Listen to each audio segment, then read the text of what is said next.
नमस्कार, माझं नाव पल्लवी. माझ्या चॅनलमध्ये तुम्हा सर्वांचे मनापासून स्वागत आहे. आज आपण बेळगाव स्पेशल वांग्याचे चविष्ट असे भरीत तयार करूया. हे भरीत तयार करण्यासाठी मी 2 मोठ्या आकाराची हिरवी वांगी घेतली आहेत.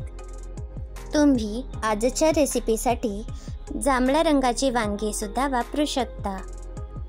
वांगे भाजण्याआधी त्याला थोडेसे तेल लावूया.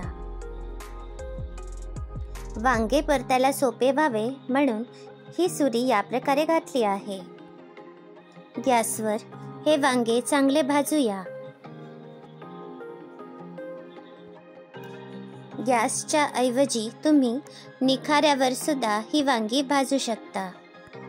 हे बघा, याप्रमाणे मी दोन्ही वांगी चांगली भाजून घेतली आहेत. ही वांगी आता गार झाली आहेत. याप्रमाणे या वांग्यांची साले काढूया.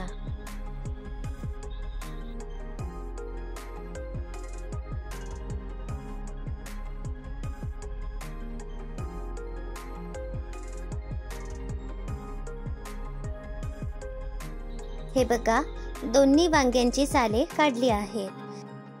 ही वांगी आता चिरून घेतली आहेत. लहान लिंबा इतकी चिंच पाण्यात भिजवून ठेवली होती. हे चिंचेचे पाणी यामध्ये घातले आहे.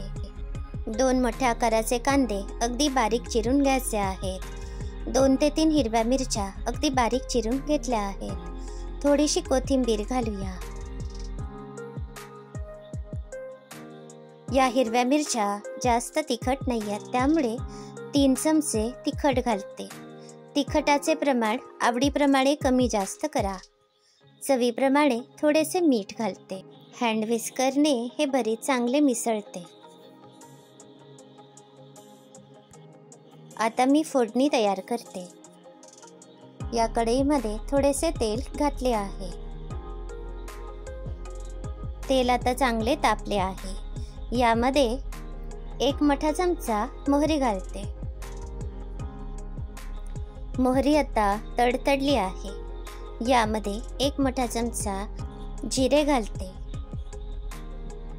1 लहान चमचा हिंग पावडर, 1 लहान चमचा हळद घातली आहे. आता थोडीशी कडुलिंबाची पाने घालते. 2 सुक्या मिरच्या बारीक चिरून घेतल्या आहेत. या मिरच्या सुद्धा या फोडणीत घातल्या आहेत. आता आपली फोडणी तयार आहे. आज मी 2 ते 3 पदार्थांसाठी एकदाच फोडणी तयार केली आहे. यामुळे या कढईतली थोडीशी फोडणी या भरीतावर घालते. आता हे चटपटीत भरीत तयार आहे. ही रेसिपी तुम्हाला कशी वाटली याचा अभिप्राय नक्की कळवा. अशाच सहज सोप्या रेसिपी बघण्यासाठी माझ्या चॅनलला नक्की भेट द्या.